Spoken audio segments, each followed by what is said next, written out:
Good morning students. आज हम एक और बहुत क्रूशियल टॉपिक लेकर आए हैं 12th अकाउंट्स के पॉइंट ऑफ व्यू से, capitalisation method of calculating goodwill. यानी गुडविल कैलकुलेशन के लिए कैपिटलाइजेशन के मेथड क्या है। कैपिटलाइजेशन के दो मेथड हैं, एक है capitalisation of average profit method और दूसरा मेथड है capitalisation of super profit method. हम ऑलरेडी डिस्कस कर चुके हैं लास्ट वीडियो में कि एवरेज प्रॉफिट मेथड में गुडविल कैसे कैलकुलेट होती है और सुपर प्रॉफिट मेथड में गुडविल कैसे कैलकुलेट होती है। अब दोनों के कैपिटलाइजेशन मेथड हमें समझना है। तो सबसे पहले हम समझते हैं capitalisation of average profit method. पहले इसका फंडा समझते हैं, क्या फंडा है कैपिटलाइजेशन का। देखिए, गुडविल जब हम एवरेज प्रॉफिट से निकालते थे तो बड़ा सिंपल था, हमें एवरेज प्रॉफिट लेना होता था और नंबर ऑफ ईयर परचेज से उसे मल्टीप्लाई कर दिया, गुडविल का फॉर्मूला था। अब कैपिटलाइजेशन मेथड में क्या है, यहाँ पर आपको एक्चुअल एवरेज प्रॉफिट दिया होगा, ठीक है, उससे आपको ये लगाना है कि ये प्रॉफिट के लिए फर्म ने कितनी कैपिटल इन्वेस्ट करनी चाहिए थी, और अगर फर्म ने उससे कम कैपिटल इन्वेस्ट किया है तो वो डिफरेंस ही गुडविल है। जैसे अगर एक फर्म 10,000 रुपए का प्रॉफिट अर्न करती है, ठीक, और नॉर्मल रेट ऑफ रिटर्न 10% है, तो उसे कितनी कैपिटल इन्वेस्ट करनी चाहिए थी 10,000 के प्रॉफिट के लिए। नॉर्मल है 10,000 के प्रॉफिट, किसका 10% है 10,000, 1 लाख है ना।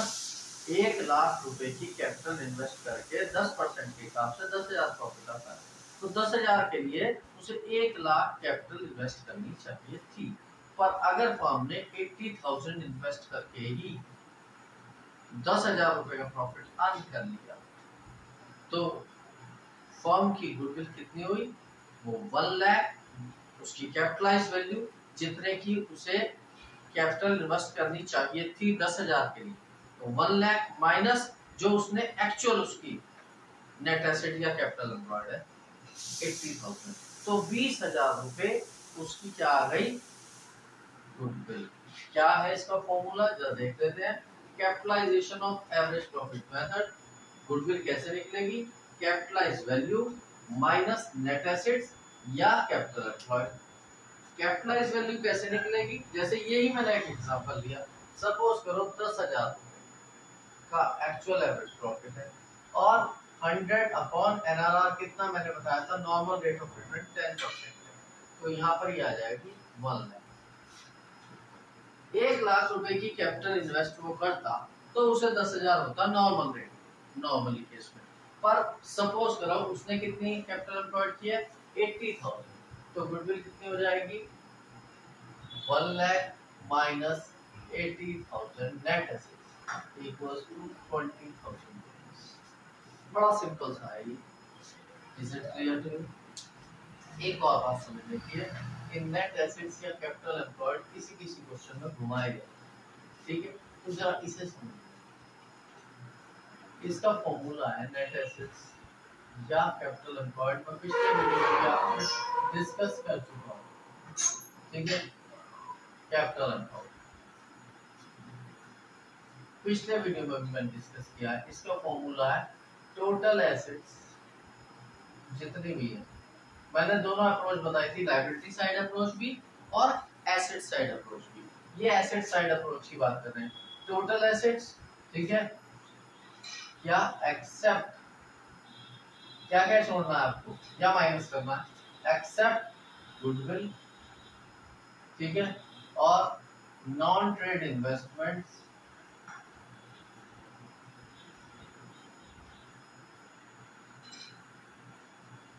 And fictitious assets. और ध्यान रखिएगा, अगर इन्वेस्टमेंट के बारे में कुछ नहीं बताया तो बाय डिफॉल्ट वो नॉन ट्रेड ही माने जाएंगे, जब तक स्पेसिफिकली क्वेश्चन में ट्रेड इन्वेस्टमेंट ना कहे। और फिक्टिशियस एसेट्स जैसे एडवर्टाइजमेंट, सस्पेंस अकाउंट, इस तरह की अगर कोई फिक्टिशियस, मतलब वो एसेट्स है ही नहीं। एक्चुअली फिक्टिशियस एसेट्स क्या होती हैं, वो एसेट्स जो एसेट्स नहीं है, एक्चुअली वो एक्सपेंडिचर है जो अभी राइट ऑफ नहीं हुआ, ठीक है। तो यहाँ पर इसमें से क्या माइनस कर दें, इसमें से आउटसाइड लायबिलिटीज माइनस कर दें। आउटसाइड लायबिलिटीज क्या होती है, क्रेडिटर्स होते हैं, ठीक है, बीपी होते हैं, आउटसाइड लायबिलिटीज वो माइनस करनी है। तो यहाँ आ जाता है ये नेट एसेट्स या capital employed. Is it clear? और लायबिलिटी साइड अप्रोच से, लायबिलिटी साइड अप्रोच की बात करूं, ये तो एसेट साइड अप्रोच है, एसेट साइड अप्रोच, ठीक है। और liability side approach capital employed या नेट एसेट्स को निकालने की। लायबिलिटी साइड अप्रोच ये पहले भी हम डिस्कस कर चुके हैं। लायबिलिटी साइड अप्रोच में कैपिटल अकाउंट, ये बैलेंसेस, ठीक है, कैपिटल प्लस रिजर्व्स,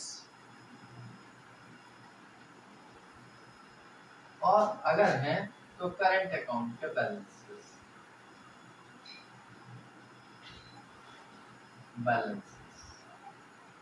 ठीक है, एंड माइनस ये तीन, क्या,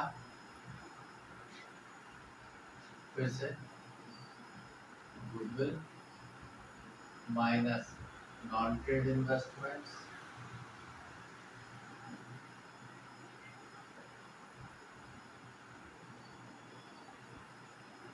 माइनस फिक्टिशियस एसेट्स। इन बातों का आपको ध्यान रखना है while calculating the net assets या कैपिटल एम्प्लॉयड, ठीक है। इस तरह से आप इसको यूज कर सकते हैं। फिर बात करते हैं, अब ये तो हो गई आपकी capitalisation of average profit method. अब capitalisation of super profit method, वो तो बहुत ही इजी है। अगर आपको सुपर प्रॉफिट मेथड से गुडविल कैलकुलेशन आता है तो बहुत इजी है आपके लिए capitalisation of super profit method से गुडविल को कैलकुलेट करना। कैसे करते हैं जरा देख सकते हैं आप। सेकंड मेथड जो है कैपिटलाइजेशन का, वो है capitalisation of super profit method.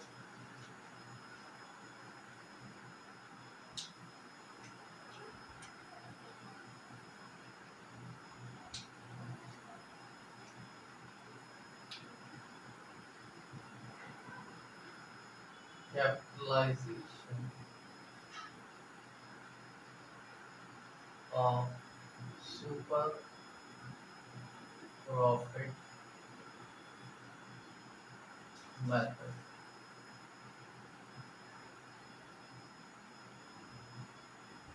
अगर आपको सुपर प्रॉफिट मेथड से गुडविल कैलकुलेशन आती है तो आपके लिए बहुत ही इजी है। गुडविल की क्या फॉर्मूला, गुडविल का फॉर्मूला है गुडविल इक्वल्स सुपर प्रॉफिट, आपको निकालना आता है इनटू 100 अपॉन एनआर। कैपिटलाइजेशन का मतलब ये होता है कि उसको कैपिटलाइज करना है तो आपको 100 अपॉन एनआरआर करना होगा, ठीक है। Super profit into 100 upon NRR, और सुपर प्रॉफिट का फॉर्मूला आपको पता ही है, सुपर प्रॉफिट कैसे निकलता है, एक्चुअल एवरेज प्रॉफिट, जो फर्म का एक्चुअल एवरेज प्रॉफिट है minus normal profit,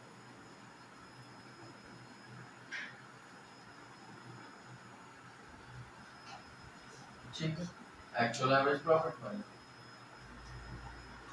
normal profit, जो फर्म एक नॉर्मली अर्न करती है एनआरआर से, वो नॉर्मल प्रॉफिट होता है। एक क्वेश्चन ले लेते हैं हम इसका भी, ठीक है, capitalisation of super profit method. जैसे क्वेश्चन नंबर 34 है 2022-23 की बुक का, ठीक है। नई बुक में ये कुछ आगे हो गया होगा। Average profit of the firm during the few years is 1,50,000। कितना दे रखा है, एक्चुअल एवरेज प्रॉफिट 1,50,000।